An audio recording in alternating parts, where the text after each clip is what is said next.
วันนี้เรามาปั่นกันในช่วงเย็นนะคะ เริ่มต้นการปั่นด้วยความอึมครึมของเมฆบนฟ้าด้านหลังนะคะ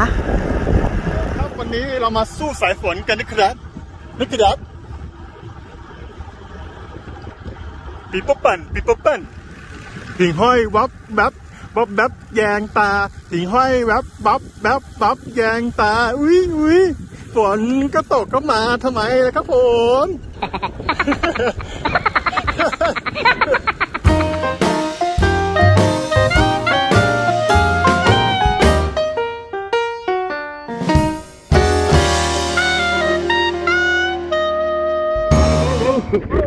ดูครับสภาพวันนี้มาทำไม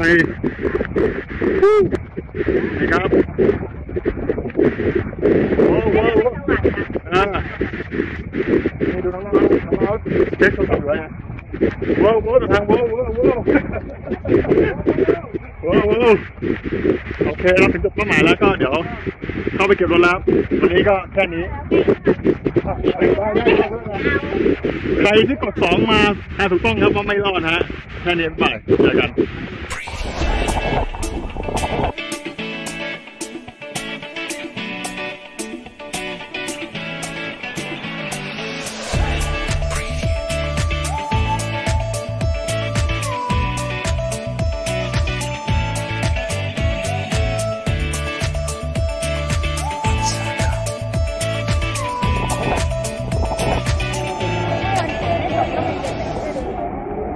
หนาวแล้วล่ะ